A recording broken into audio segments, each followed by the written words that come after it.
რას დავდივით, იმაზეც ვაკეთებ და იმაზე მოკლედ დროში. შეიძლება მართლაც ევროპას გავავოცო. Поздравляю весь личный состав. კარგი მანევრია ძალიან. დიაპოვნებაში გადაცემაა. გამარჯობა. ვაშა გადაცემა ისევ თქვენთან არის. თენგიზ გოგოტიშვილის პოდკასტი. და სანამ დავიწყებთ, ჯერ კიდევ გაგდრო რომ მოიწონოთ და გამოიწეროთ ეს პოდკასტი ნებისმიერ პლატფორმაზე, რომელიც გაწყობთ. Facebook-ზე, YouTube-ზე, Instagram-სა და TikTok-ზე. ქვეყანა ემზადება ერთი თარიღის აღსანიშნავად. 28 ნოემბერს ხდება ერთი წელი, რაც პროჭორილურმა ხელისუფლებამ პირდაპირ მოგვახალა იქამდე წლების განმავლობაში რამდენჯერმე შემოვლით სხვადასხვა გზით შეფარვით ნათქვამი. ჩვენ უარს ვამბობთ ევროპულ და ევროატლანტიკურ ინტეგრაციაზე. დღეს მივიღეთ გადაწყვეტილება 2028 წლის ბოლომდე დღის რიგში არ დავაყენოთ ევროკავშირთან მოლაპარაკებების გახსნის საკითხი.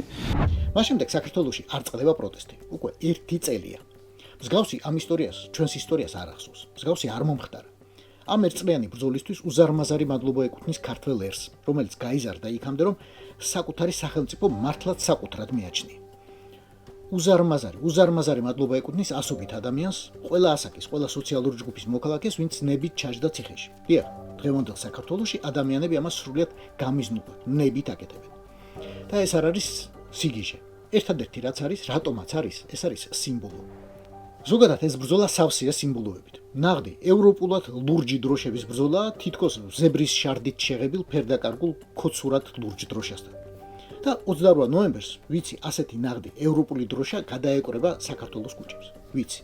მაგრამ ამ დღეს, ისევე როგორც სხვა დღეებში, კიდევ ერთი დღე არ უნდა დავივიწყოთ. 23 ნოემბერი. სწორედ ის 2003 წლის 23 ნოემბერი გახდა დასაწყისი, რის გამოც ადამიანები მთელი წელი ახლა ქუჩაში დგანან. 23 ნოემბერი იყო რეალური შემოbrunება საქართველოსი პოლიტიკური ევროპისკენ. არ ჩავწევ ხელს. მე ვარ შვიდობიანი დემონსტრანტი, მაგრამ ის ხელები გაწია. ნამდვილად ვერ დავაბრალებ შევარდნაძეს, რომ ისეთივე ღრმა, ისეთივე უსაშუალო და გაღწნილი რუსი იყო, როგორც ვინმე ბორია. მაგრამ შევარდნაძე მაინც იყო პოლიტბიუროს ყოფილი წევრი. შევარდნაძეს მაინც უნიშნავდნენ მრავალი წლის განმავლობაში ძალოვან მინისტრებს მოსკოვიდან და ეს კვალი მის ხელისუფლებას, მის ბალანსის პოლიტიკას ბოლომდე გაჰყვა. ვისაბარებთ ხელისუფლებას ბატონო პრეზიდენტო. იქნება ბატონ პრეზიდენტო ამის შემდეგ. ეგ უკვე ჩემი საქმე არ არის. გადმედიხარ ბატონ პრეზიდენტო. სახში 2003 წლის 23 ნოემბერს გიორგობას ქვეყანა შეუდგა ძალიან მკვეთრ შებრუნებას ევროპისკენ, დასავლეთისკენ. ძალიან მკვეთრად აქცია ზურგი რუსეთს. იმდენად მკვეთრად, რომ რუსებმა დაიწყეს ფიქრი სრულიად განსხვავებულ ალტერნატივებზე. ეს ალტერნატივები იყო ხან ომი, ხან ემბარგო, ხან ტერაქტები, ხან საბოტაჟი, ხანაც ისევ ომი. რა აღარ გააკეთეს. აამუშავეს ყველა მიძინებული აგენტი, უზარმაზარი რესურსებით. მაგრამ როცა 1 მილიარდერმა არ გაამართლა, ვერ შეცვალა ხელისუფლება, უკეთ მოამზადეს ოპერაცია და ამოაყვინთინეს მეორე მილიარდერს. შეიძლება მართლაც ევროპას გავავოცო. ისეთი დემოკრატია შექმნა საქართველოში. რამაც სამწუხაროდ გაამართლა, მაგრამ კიდევ ერთხელ 28 ნოემბრის როგორც თარიღის აღნიშვნა შეუძლებელია, თუ კი არ გვახსოვს 2003 წლის 23 ნოემბერი. ორი დღე უშუალოდ არის დაკავშირებული. 23 ნოემბერი არის დასაწყისი, 24 წლის 28 ნოემბერი კი არის რევანშის უკიდურესი და გამოკვეთილი მცდელობა, მაგრამ არც პირველი და არც უკანასკნელი. ზუსტად ის, რომ ქართველი ერის საუკეთესო ნაწილი 365 დღეა დგას ქუჩაში, წვიმაში, ქარბუქში, თოვლში, გაზში, რეზინის ტყუებში, ხელჯოხების რახუნში, ტიტუშკების ცემაში, რაღაც უბედურებაში, სამსახურიდან გამოყრილი, დაჩაგრული, ყველანაირად შევიწროებული, სასამართლოსა და სამართლის არ მქონე. ეს ხალხი ქუჩაში იმიტომ გამოვიდა და იმიტომ დგას 365 დღეა, რომ 2003 წელს მოხდა 23 ნოემბერი. იმ 23 ნოემბრის გარეშე საქართველოში არ იქნებოდა პოლიტიკური ელიტა, რომელიც დღეს არის. იმდენი ვერა, რამდენიც სწორი ევროპული სახელმწიფოს ასაშენებლად იკმარებდა, მაგრამ არის. როდესაც ვამბობ ელიტა, საერთოდ არ გულისხმობ ვიღაც შეძლებულებს, საერთოდ არ გულისხმობ სოციალურად წარმატებულებს, მდიდრებს. არ გულისხმობ მაინც და მაინც ვერავაკე წავკის, კიკეთ საგურამოს მცხოვრებებს. საერთოდ არ გულისხმობ კომპიუტერისა და ინგლისურის უმაღლეს დონეზე მცოდნეებს. არა. გულისხმობ ადამიანებს, რომლებსაც აქვთ მოქალაქის მთავარი თვისება. შეგნება, რომ ეს ქვეყანა მათია, ჩემია, შენია, ჩვენია. 2003 წლის 23 ნოემბრის გარეშე ეს შეგნება ამდენ ხალხს არ ექნებოდა. ამისთვის ნამდვილად ერგებათ მადლობა არა მხოლოდ იმ ადამიანებს, ვინც ახლა ქუჩაშია, არამედ იმ ადამიანებს, ვინც ციხეშია. ჩვენ გვიყვარს ხოლმე თქმა, ცუდად ხომ მაინც არ ჩაევლის ეს განწირული სულის კვეთება. ამის თქმა შეგვიძლია ვარდების რევოლუციაზე. ამის თქმა შეგვიძლია 2012 წლის 1 ოქტომბრის დამარცხებაზეც. ჩვენს განწირულ სულის კვეთებაზე მოლდოველებმა მაგალითად ისწავლეს, რამდენად საშიშია რუსი ოლიგარქის ხელში ქვეყნის დატოვება და ყველაფერი გააკეთეს, რომ ვლადიმერ პლახატნუკისთვის გამოეძროთ ხელიდან საკუთარი სახელმწიფო. დღეს მოლდოვა ჩვენზე რეალურად წინ არის ევროპული ინტეგრაციის საქმეში. პლახოტნიუკი კი ციხეშია. ახლა ჩვენ გვაქვს სასწაული გაკვეთილი მოლდოვასგან. 365 დღიანმა პროტესტმა ბევრი რამ აჩვენა.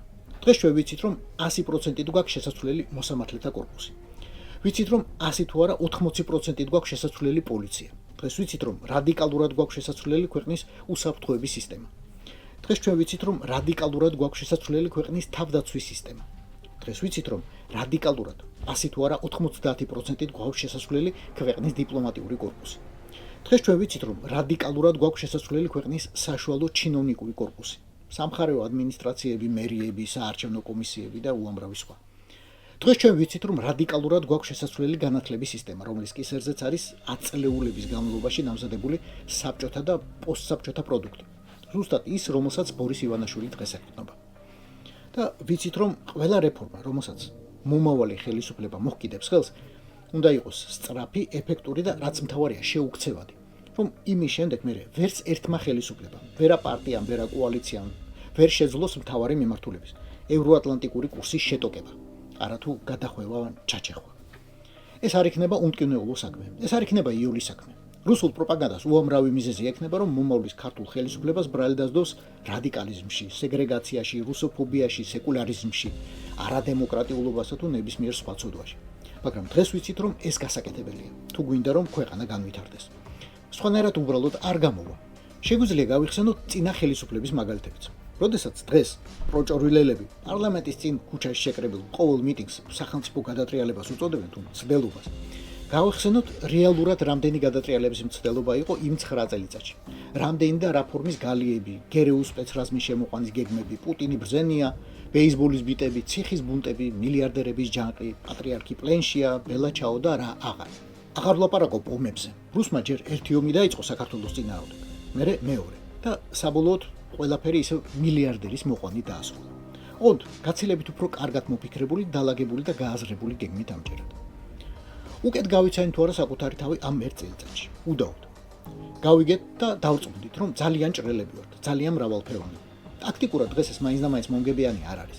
მაინც და მაინც მომგებიანი კი არა, მოდი პირდაპირ ვაღიარო, ზოგ შემთხვევაში წამგებიანია.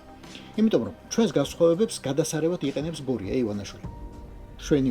შვენივრად თამაშობს მათზე და დაუღალავად ცდილობს, რომ განსხვავებები დაპირისპირებად აქციოს.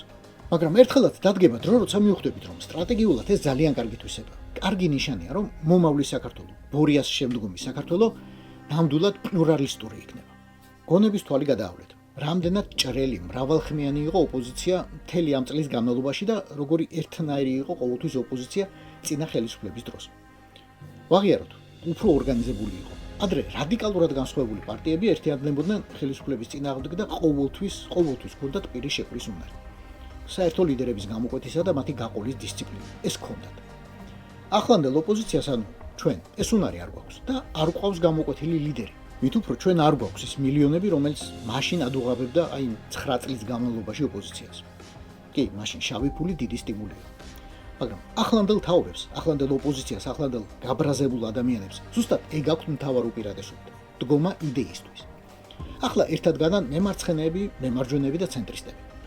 მონარქისტები, ანარქისტები, რესპუბლიკელები, სოციალისტები და ფედერალისტები. მართლმადიდებლები, იუდეველები, მუსლიმები, ადვენტისტები, ბუდისტები და ათეისტები. ვეგეტარიანელები და ხინკლისტები ბოლოს და ბოლოს. სხვები და სხვები. ერთადერთი ვინც დღეს აქ არ დგას, ვინც არ იდგება 28-ში, რუსია ან რუს დამონებული. და კიდევ ერთხელ ვამბობ, მომავლის საქართველოში ეს პლურალიზმი, აზრების, სახეების, სახელების ეს განსხვავებულობა, ეს სიჭრელე, მხოლოდ და მხოლოდ მოგვაგებინებს. ჩვენ, სოფლიოს მრავალხმოვანების, პოლიფონიის ჩემპიონებს, აუცილებლად გამოგვივა ისეთი სახელმწიფო, სადაც ყველას ხმას გაიგონებთ. ჰერეთიდან ბრიუსელამდე. ხო და ოლეულადან მრავალჟამიერ. ეს იყო ვაშე გადაცემის სპეციალური გამოშვება. თენგიზ გოგოტიშვილთან. გვიყურეთ, მოგვიწონეთ და აუცილებლად გამოგვიწერეთ ნებისმიერ პლატფორმაზე. YouTube-ზე, Facebook-ზე, Instagram-სა და TikTok-ზე. რაც დავიდით, იმაზე მეც ვაკეთებ და იმაზე მოკლედ დროში. შეიძლება მართლაც ევროპას გავავოცოთ. Поздравляю весь личный состав. კარგი მანევრია ძალიან. Я помню ваши გადაცემები.